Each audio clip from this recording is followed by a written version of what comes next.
सोलापूर राज्य परिवहन मंडळाच्या ताफ्यात सध्या 14,000 बस गाड्या आहेत, परंतु त्यांपैकी सुमारे 2,400 गाड्या 13 ते 14 वर्षापूर्वीच्या जुन्या आहेत. या गाड्या लांब पल्ल्याचा प्रवास सहन करत नाहीत.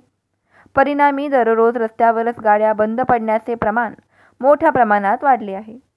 यामुळे उत्पादनापेक्षा खर्च अधिक असल्याने महामंडळाची आर्थिक स्थिती गंभीर झाली आहे. मागील 9 महिन्यात महामंडळाला 7,185 कोटी रुपयांचा खर्च झाला, तर 6,713 कोटी रुपयांचे उत्पन्न प्राप्त झाले. महामंडळाच्या ताफ्यातील बसगाडींचा वार्षिक खर्च 128 कोटी रुपये इतका आहे. याशिवाय कर्मचाऱ्यांचे वेतन आणि अंशदान यावर 3,553 कोटी रुपये खर्च होतात. डिझेलचा खर्च तर तब्बल 2,500 कोटी रुपयांवर गेला आहे. याशिवाय भांडार साहित्य व सुट्ट्या भागांवरील खर्च 454 कोटी, तर टोल टॅक्ससाठी 162 कोटी रुपये भरावे लागतात. कर आणि अन्य खर्च मिळून 400 कोटी रुपये झाले आहेत.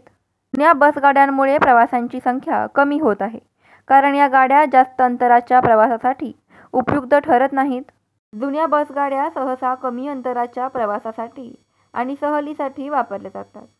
मात्र या गाड्या प्रवासादरम्यान बंद पडण्याचे प्रमाण वाढले आहे. प्रवासी वेळेत पोहोचण्यासाठी प्रवास करतात, पण बस बंद पडल्याने त्यांना दुसऱ्या बसची वाट पाहावी लागते.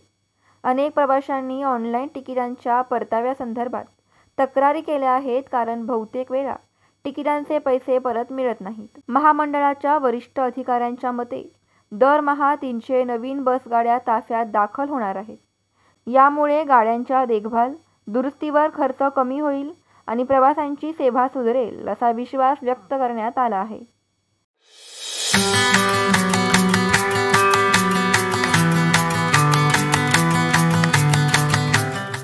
धन्यवाद. अशाच बातम्यांसाठी पाहत रहा आपला महाराष्ट्र डिजिटल.